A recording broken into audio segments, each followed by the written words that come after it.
curcuma. Bonjour et bienvenue dans Bouge ton curcuma, un podcast qui vous donnera, je l'espère, l'envie de bouger, changer et reprendre votre santé en main. Je suis Cindy et chaque semaine, je vais aller à la rencontre de professionnels de la santé complémentaire, de personnes ayant entrepris des changements dans leur mode de vie ou de tous ceux qui œuvrent pour un mode de vie plus sain. Nous parlerons de résilience, de santé, de bien-être et de tout ce qui peut nous donner l'envie de bouger. Il n'y a pas de vérité absolue ou de chemin tout tracé. Chacun doit trouver et façonner son propre parcours pour répondre à ses besoins. Bouge ton curcuma. Cet épisode est réalisé en partenariat avec le Vitaliseur de Marian, un outil qui a complètement changé ma façon de cuisiner. Si vous voulez bénéficier davantage, je vous invite à me retrouver à la fin de l'épisode. Aujourd'hui, j'ai le plaisir d'interviewer Julia Simon, qui est naturopathe et praticienne en énergétique traditionnelle chinoise à Paris, dans le 19e. Elle accompagne des couples, des femmes dans leurs projets de grossesse, avant, pendant et après. Elle a d'ailleurs fait du postpartum sa spécialité, car les femmes sont souvent préparées à l'accouchement, mais très peu à l'après. Bonjour Julia. Bonjour Cindy. Est-ce que tu peux nous en dire un peu plus sur toi ? Oui, avec plaisir. D'abord, je suis ravie d'être avec toi aujourd'hui. Donc, je m'appelle Julia, je suis en effet naturopathe. Je pratique l'énergétique traditionnelle chinoise. Je fais aussi du massage bébé et j'organise des ateliers petits grains avec ma copine naturopathe Jeanne-Lise. Et du coup, ça nous permet d'encadrer, en tout cas d'accompagner des familles dans la maternité, sur l'immunité de bébé, sur le postpartum et sur plein d'autres thèmes passionnants. Donc les ateliers petits grains, c'est avec des familles ? En fait, il y a beaucoup de femmes, il y a quelques papas qui viennent aussi de temps en temps. C'est des ateliers qu'on organise au cabinet, dans le mien ou dans celui de Jeanne-Lise. Et en fait, on a plein de thèmes comme... ce qui marche vraiment super bien, c'est l'immunité pour l'enfant, parce que ça, tous les parents se sentent vraiment très concernés par ça.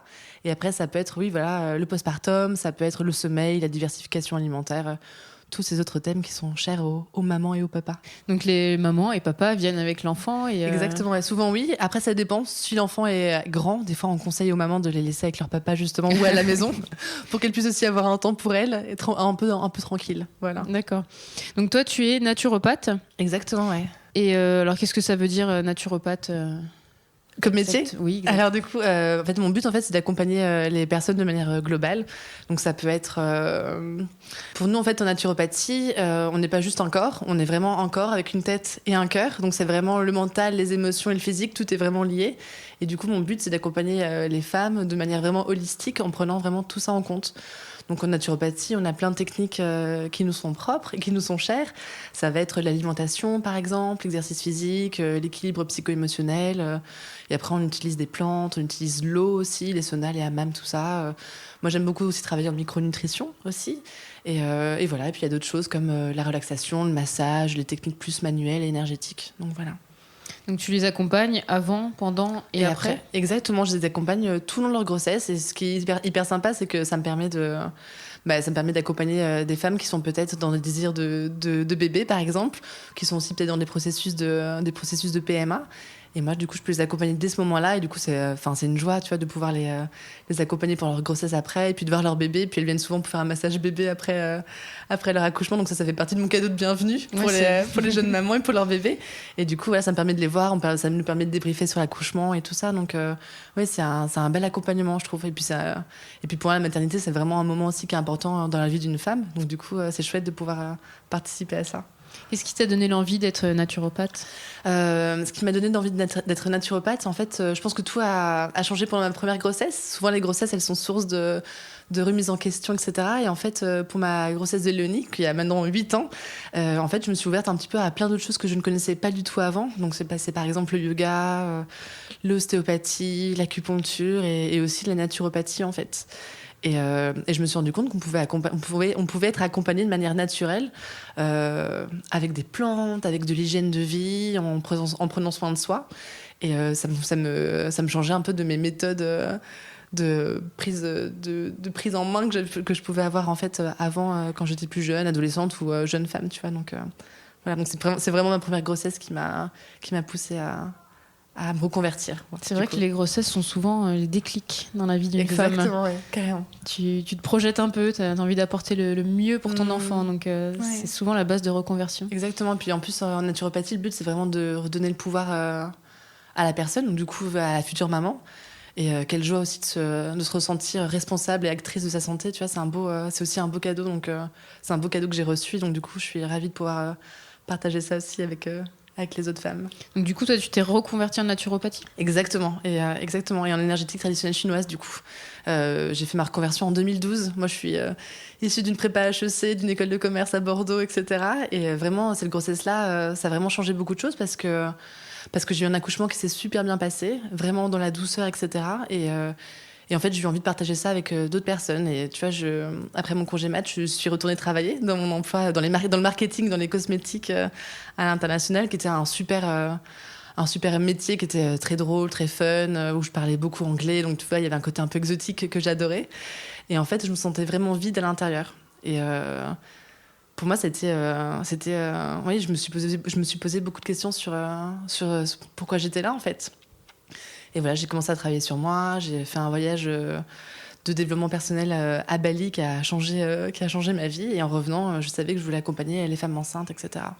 Et donc, c'est suite à ça que voilà, j'ai eu la chance de pouvoir faire une rupture conventionnelle et du coup, de commencer la naturopathie et mes études d'acupuncture traditionnelle dans la foulée en 2012. Voilà. Donc, tu t'es lancée là-dedans en sachant parfaitement que tu allais te spécialiser sur Exactement. En fait, ma base à moi, c'était ça. C'était plutôt le fait d'accompagner les femmes dans la maternité et de savoir comment je pouvais faire ça. Et en fait, en arrivant à Bali, au bout d'un quart d'heure, je savais que je voulais faire de l'acupuncture traditionnelle, tu vois. Donc, c'était un peu fou. Et après, pour moi, la naturopathie, c'était vraiment un moyen pour accompagner les femmes de manière naturelle aussi, d'avoir plus de connaissances en anatomie, en physiologie, parce que ça, du coup, c'est hyper important.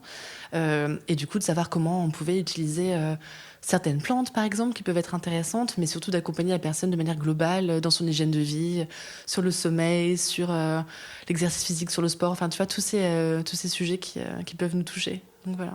Et comment ça se passe, l'énergétique traditionnelle chinoise ? Ça se passe plutôt bien. En fait, le but en énergétique traditionnelle chinoise, c'est vraiment d'accompagner la personne de manière vraiment très globale, mais d'un point de vue énergétique. Donc, c'est un peu différent de ce qu'on voit, nous, dans la médecine occidentale, qui est vraiment très orientée sur les symptômes, etc. En énergétique, tu vois, c'est vraiment se dire, voilà, le corps est parcouru d'énergie. Et en fait, tant que l'énergie circule, on est en forme, on est en bonne santé. Et c'est dès qu'il y a des blocages, dès que ça ne circule plus, bah, du coup, là, la maladie peut apparaître. Et du coup, voilà, ça c'est ce qui est hyper beau, en fait, je trouve, dans cette méthode-là et dans cette approche-là, c'est que ça fait 2500 ans que les Chinois la pratiquent au quotidien, en fait.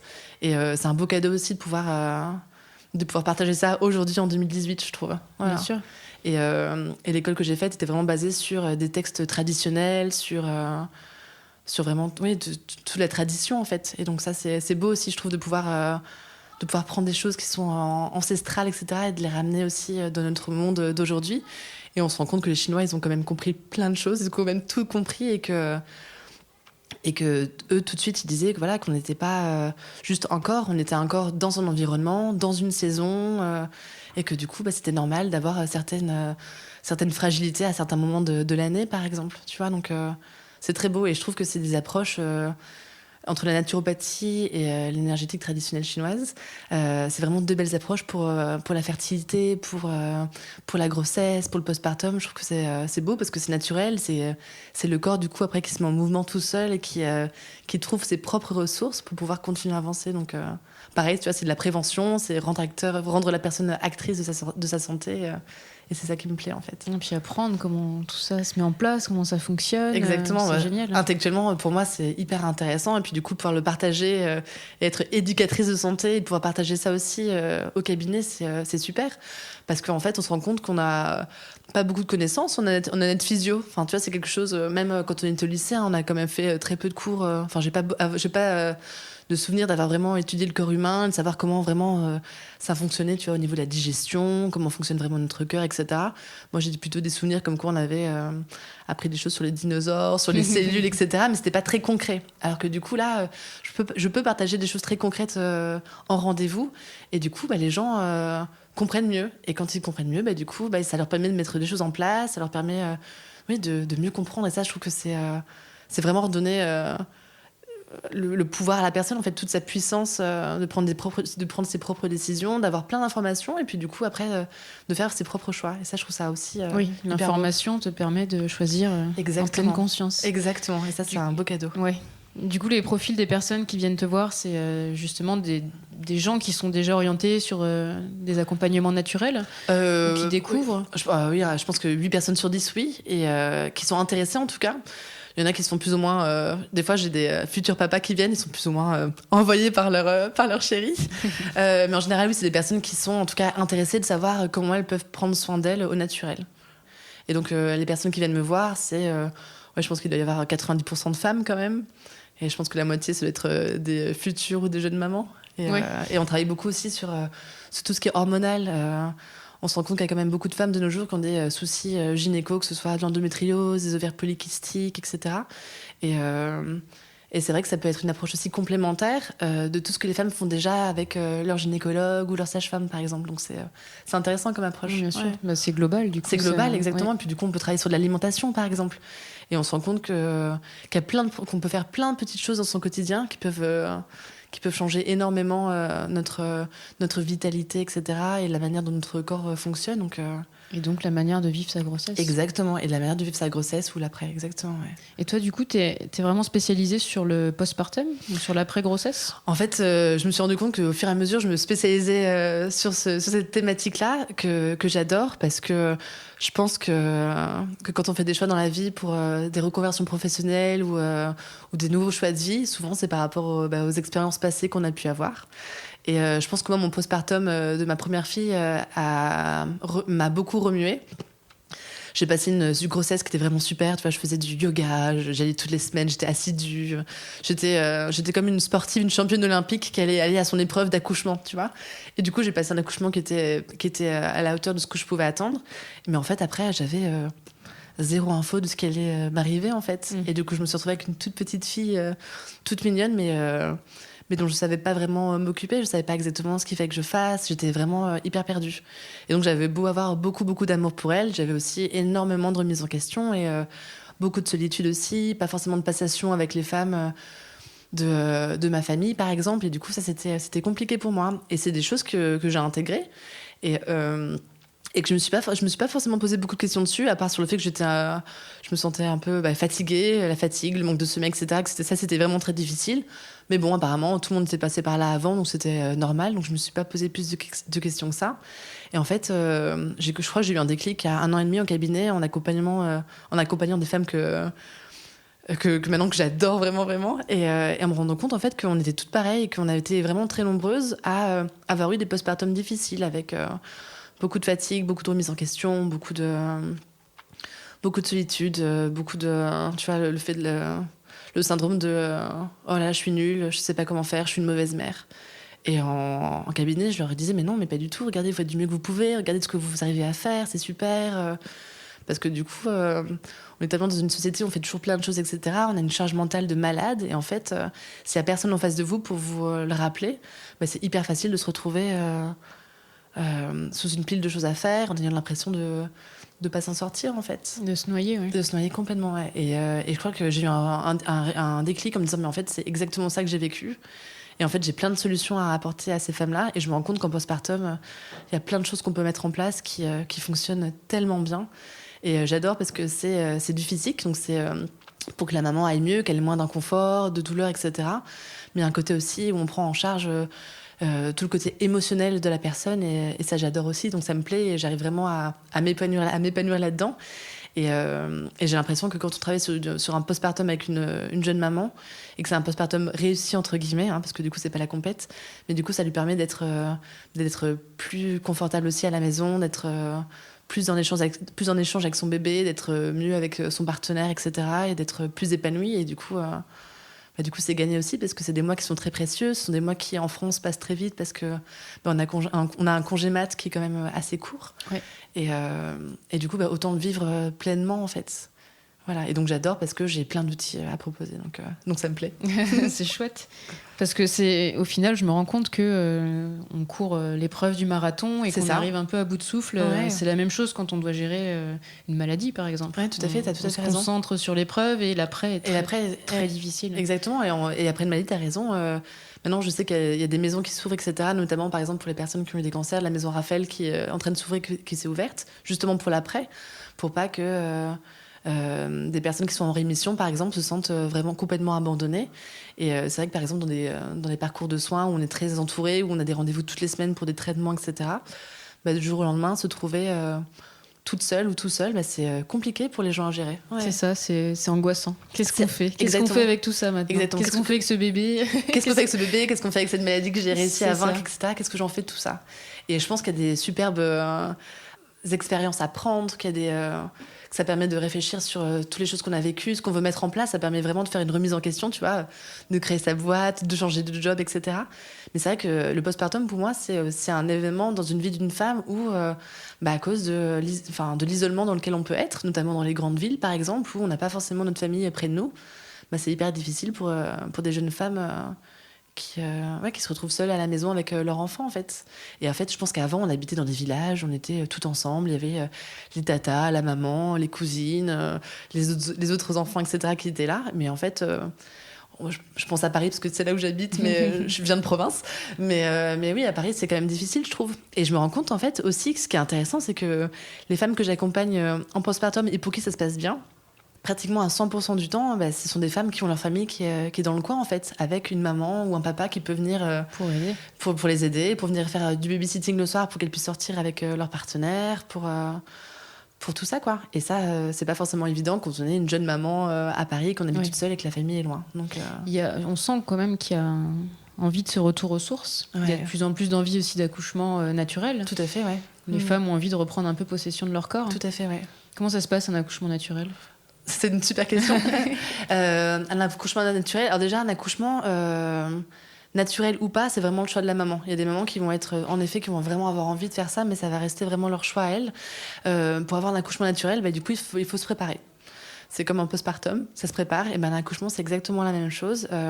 Ça veut dire qu'il faut être entouré par les bonnes personnes. Ça veut dire par une super sage-femme, par exemple, qui va vraiment qui va vraiment encadrer les futures mamans dans cette optique-là. Ça veut dire aussi peut-être faire un choix de maternité qui va être en lien avec son plan de naissance. Si on veut un accouchement naturel, a priori, on va plutôt choisir une petite maternité où on sait que les choix de la femme sont respectés que plutôt qu'une grosse maternité ou un gros hôpital dans lequel on sait qu'il y a un turnover qui est très important, il y a beaucoup de femmes qui accouchent et où malheureusement les sages-femmes ne vont pas forcément avoir le temps de bien vous accompagner parce qu'il y a d'autres mamans qui accouchent en même temps et qu'en ce moment, ça c'est difficile. C'est un peu... la précarité de la sage-femme, c'est peut-être un grand mot utilisé, mais je pense qu'elles ont un métier qui est vraiment pas facile. Et donc, pour avoir un accouchement naturel, il faut plutôt choisir une petite maternité ou pourquoi pas carrément une maison de naissance, parce qu'on sait qu'elles sont en études en ce moment et qu'il y a plein de maisons de naissance qui s'ouvrent qui s'ouvrent en France et que là, ça vous permet d'avoir un accompagnement global avec une sage-femme, avec la même sage-femme qui va vous accompagner pendant... les 7 mois avant votre accouchement, qui va être là le jour de votre accouchement aussi, assistée par une de ses collègues, et qu'elles vont faire en sorte que, que l'environnement dans lequel vous allez accoucher va être optimal. Donc ça veut dire peu de lumière, peut-être pas trop de bruit, etc. Le fait de créer aussi un lieu vraiment très réconfortant avec votre partenaire qui a été du coup briefé pendant des mois et des mois par la sage-femme et qui sait lui aussi, qui sait exactement comment se comporter aussi pendant l'accouchement pour que ça soit plus facile pour la maman qui accouche. Donc il y a plein de possibilités pour ça, mais je pense que la préparation, c'est ça qui fait qu'un accouchement est naturel. Oui, il y a des techniques pour gérer la douleur aussi. Exactement, il y a des techniques pour bien respirer, il y a des femmes qui font de l'auto-hypnose aussi pour bien gérer leurs contractions. On sait que les contractions sont naturelles et elles sont normales, mais elles peuvent être aussi très intenses. Et c'est vrai que le fait d'avoir des outils, ça peut énormément aider. Et moi, je reste persuadée aussi que le ou la partenaire a un rôle vraiment très prépondérant aussi pendant un accouchement et que ça peut aussi aider pendant les moments où la femme elle va perdre pied, où ça va être difficile pour elle. Il y aura toujours quelqu'un autour d'elle qui va vraiment l'aider à se réancrer et à retrouver sa force, sa puissance nécessaire pour que l'accouchement puisse continuer dans des bonnes conditions. Le soutien est important. Si la personne panique à côté. Exactement. Et du coup, le soutien, ça va être du coup le partenaire, mais c'est aussi du coup la sage-femme, ou ça peut être dans certains cas la doula, par exemple. Voilà. Oui, on entend de plus en plus parler des doulas. Ouais, on entend de plus en plus parler des doulas, c'est super, ouais. Ça veut dire qu'il y a vraiment le monde de la maternité aussi qui commence un peu à s'ouvrir en France. Les doulas sont pas encore très nombreuses, mais elles sont là. Donc, pour les futures mamans que ça intéresse, regardez, faites des recherches. Elles sont là dans l'accompagnement, en fait. Exactement, elles sont dans l'accompagnement, dans l'avant et dans l'après aussi. C'est un peu des coachs en périnatalité, en fait. Et elles sont là aussi pour le retour à la maison, pour vous aider aussi dans vos tâches du quotidien. Donc c'est un très... elles font un travail qui est magnifique. C'est déjà très développé dans d'autres pays, en Australie, en Australie, au Canada, aux États-Unis, c'est très développé. En France, pas trop encore. En France, on est en train de tester des maisons de naissance, donc il y a quand même pas mal de changements en ce moment. Il y a des sages-femmes qui arrivent encore à faire des accouchements à domicile, donc il y a encore des choses qui sont possibles en France, et j'ai l'impression, en tout cas j'ai l'espoir que ça continue à s'ouvrir, parce que je pense qu'il y a de plus en plus de femmes qui sont vraiment intéressées par ça, par le fait de se prendre en main au naturel. Qui ont envie, oui, peut-être d'accoucher sans péridurale et qui ont envie d'avoir la possibilité de faire ça. Et j'ai l'impression qu'il y a plein de choses qui commencent à être proposées maintenant, donc on a beaucoup de chance. Les maisons de naissance, en plus, sont souvent rattachées à des structures plus grosses. Elles sont obligatoirement rattachées en France à des structures plus grandes. Donc, par exemple, à Paris, on a le Calme, la maison de naissance comme à la maison, qui est rattachée au Buet. Qui est une maternité aussi parisienne, qui elle est encore rattachée à un hôpital de... Bref, Trousseau, je crois. Qui est Trousseau, exactement, qui est de classe 3, je crois, je sais plus comment on dit. Mais il y a une néonatalité. Exactement, donc s'il y avait un souci, vous êtes vraiment bien accompagnés. Mais du coup, oui, les maisons de naissance, elles sont rattachées tout à côté. Il y a une maternité qui est présente. Donc ce qui est important, c'est bien que tu l'aies reprécisé tout à l'heure, c'est que c'est une question de choix. Exactement. Chaque maman gère comme elle l'entend. Si elle veut sa péridurale, c'est son droit. Je pense que l'essentiel, c'est d'être informé sur les différentes possibilités. Exactement. L'information, tu vois, le fait d'être préparé, de faire des cours de préparation à l'accouchement, de savoir dans quelle position tu pourrais potentiellement te mettre justement pour accoucher de manière plus douce et qui soit en lien avec la physiologie, tu vois. Ça peut être intéressant. On a parlé d'auto-hypnose, on a parlé d'autonomie aussi, tu vois, ça peut être des méthodes qui peuvent aider aussi à tout ça. Physiologiquement, est-ce qu'on est faite pour accoucher d'une certaine manière ? On est plus faite pour accoucher à quatre pattes ou accroupie, avec l'aide de la pesanteur et de la gravité, plutôt que vraisemblablement allongée sur le dos avec les jambes en l'air. Ouais. Ça aussi, c'est des choses qui peuvent facilement se demander. Exactement, oui, tout à fait. Et j'ai l'impression que de plus en plus de femmes savent maintenant que la respiration du petit chien, c'est pas forcément adapté, que le fait d'être sur le dos, c'est pas forcément idéal, sauf quand on est très fatigué, etc. Il y a plein de positions qu'on peut prendre, mais ça, c'est vraiment du coup à discuter avec votre sage-femme, avec une personne qui peut vous accompagner aussi en autonomie, par exemple, qui peut donner aussi plein d'astuces pour le partenaire. J'insiste vraiment sur le partenaire parce que ça fait une sacrée différence. Et il y a un nombre de personnels de santé autour de vous qui peut aussi, autour des femmes qui peuvent accompagner aussi pour ça en fait. Si c'est le choix de la maman, si elle veut accoucher différemment, elle peut et c'est son droit. Et c'est son droit en fait. Je vais te poser une question un peu plus générale. Ouais. Pour toi, la santé, c'est quoi ? Pour moi, c'est un état de bien-être physique, mental et émotionnel. Ouais, un bien-être global, en fait. C'est être en pleine vitalité. Nous, en naturopathie, on va parler de terrain. C'est le fait d'avoir un terrain vital, d'être en forme, tu vois, d'avoir le sourire. Par exemple, le fait de bien manger, c'est hyper important. Mais si t'es toute triste à l'intérieur, c'est pas pour ça que t'es en pleine santé, par exemple. Je pense que c'est vraiment de tout prendre en compte, tout. Ouais. Il y a plusieurs piliers qu'il faut équilibrer. Il y a les fameux 4 piliers de la naturopathie. Donc, du coup, il y a l'alimentation, qui est hyper importante. Il y a l'exercice physique, il y a l'équilibre psycho-émotionnel, et il y a le repos aussi. Donc, ça veut dire qu'on a beaucoup de boulot à faire aussi sur nous pour essayer de concilier ces 4 piliers-là ensemble, et que c'est pas forcément facile à mettre en place au tout début. Mais en fait, c'est pour du long terme. Donc... Et puis on n'a pas tous le même terrain de base. Et on n'a pas tous le même terrain de base, donc ça veut dire qu'il n'y a pas une formule magique qui marche pour tout le monde en fait. C'est ça qui est hyper intéressant en naturopathie, je trouve, c'est qu'on est vraiment à l'écoute de la personne, à travailler vraiment de manière globale, à apporter un accompagnement vraiment personnalisé, suivant comment est la personne. Est-ce que c'est une personne qui, à la base, a un terrain un petit peu anxieux, etc. Tu vas pas du tout l'accompagner de la même manière qu'une personne hyper joviale, qui est hyper positive tout le temps et qui se pose aucune question, par exemple. Ça n'aurait pas de sens. Là, le but, c'est vraiment d'accompagner la personne dans son quotidien, même par rapport à son boulot, par rapport à son émotionnel dans sa vie de famille, etc. Ça compte aussi. Et du coup, on sait très bien qu'on réagit pas forcément de la même manière dans telle ou telle situation. Donc oui, tout ça, c'est personnalisé. Puis en effet, on a un terrain bien différent tous, ce qui fait la beauté du monde, je pense. Et la maladie, qu'est-ce que c'est alors ? La maladie, ça c'est autre chose. Il y a un vieil ouvrage en médecine traditionnelle chinoise qui s'appelle le Sowen, et dedans il a été écrit il y a 2500 ans, et du coup ils disent que lorsque l'énergie circule librement, elle balaye la maladie. Donc pour moi, la maladie, c'est peut-être à un moment donné où le corps, les énergies, en fait, arrêtent de circuler. Tu vois, il y a un blocage. Est-ce que c'est un blocage, en fait. Et c'est vrai qu'on est dans une société où il se passe quand même plein de choses, tu vois. On a quand même beaucoup de pollution, il y a beaucoup de stress, et on est sollicité tout le temps, etc. Et peut-être que des fois, ça fait trop d'informations. Il y a peut-être trop de choses.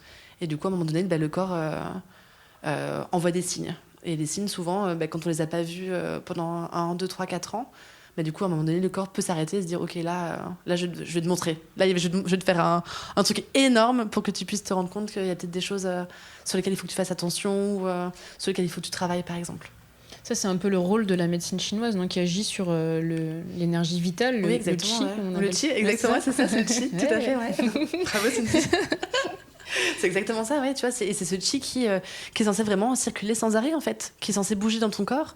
C'est pour ça que les Chinois font beaucoup d'exercices physiques, tu vois, tu les vois toujours marcher, tu vois. Donc dans le 19e, on a la chance d'avoir les buttes de Chaumont. Si tu te promènes au but de Chaumont le matin hyper tôt, t'as énormément d'Asiatiques qui sont en train de marcher dans les buttes, etc. Parce que, eux, ils sont dans la circulation. Ils font circuler leur énergie. C'est pour ça qu'eux, après manger, ils vont marcher, par exemple. Parce qu'on sait qu'on a le méridien de l'estomac qui est au niveau des jambes, par exemple. Tu vois, c'est plein de petits trucs comme ça. Pour ceux qui font du Qigong. Qigong, exactement. Ouais, c'est l'énergie qui est en mouvement, c'est tout ça, ouais. Donc c'est hyper beau et une fois de plus, c'est hyper chouette.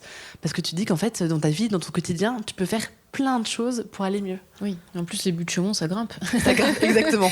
Je sais que ça grimpe. Est-ce que tu penses qu'il est possible d'agir en amont de la maladie ? Ah bah oui, bien sûr, ouais. Je pensais connaître la réponse. Oui, mais je pense que c'est tout le but c'est tout le but de l'énergétique traditionnelle chinoise, c'est tout le but de la naturopathie, c'est vraiment de faire de la prévention, en fait. C'est vraiment aux États-Unis, ils appellent carrément ça de la médecine préventive. Parce qu'on sait qu'on peut faire plein de choses en amont. On sait que typiquement, si on a une mauvaise... Enfin, souvent, pas tout le temps, parce qu'il y a toujours des exceptions, mais si on a une très mauvaise alimentation, etc., il est possible qu'au fur et à mesure, du coup, on affaiblisse notre corps et qu'on développe des pathologies peut-être cardiovasculaires ou ce genre de choses, ou du diabète, ou des choses comme ça, que par rapport à l'alimentation, par exemple. Donc oui, le fait de faire de la prévention, le fait d'informer les gens sur une alimentation de qualité, par exemple, le fait d'essayer de retourner aux sources. Tout à l'heure, tu parlais du fait de retourner aux sources par rapport à la maternité, aux grossesses, aux accouchements. Il y a de plus en plus de femmes qui veulent retourner, ou de personnes qui veulent retourner aux sources aussi par rapport à l'alimentation, en fait. Peut-être faire plus de fait maison, par exemple. Arrêter d'acheter des plats tout préparés qui, certes, sont rapides à manger, qu'on passe au micro-ondes, mais qui, d'un point de vue nutritif, sont quand même très salés, hyper faibles. Il y a plus de vie, en fait, à l'intérieur. Alors qu'à un moment, passer dans une cuisine pour préparer un plat qui a plein d'amour, que vous allez après pouvoir partager avec votre amoureux, votre amoureuse ou vos enfants, ça change tout aussi. Donc oui, ça compte, je pense. Et donc la prévention, l'information, le fait de s'interroger sur toutes les choses qu'on peut faire pour être en bonne santé, je trouve que c'est primordial de nos jours. Est-ce que tu penses qu'une grossesse en post-maladie est plus difficile à gérer ? Plus difficile, je sais pas.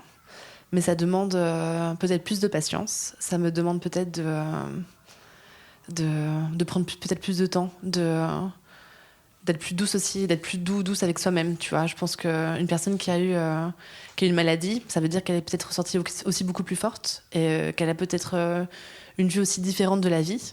Et donc du coup, moi, j'aurais plutôt tendance à dire que peut-être qu'en post-maladie, on est aussi plus fort sur plein de choses et que c'est pas forcément plus difficile, mais c'est peut-être un peu différent. Voilà, mais pas forcément plus difficile.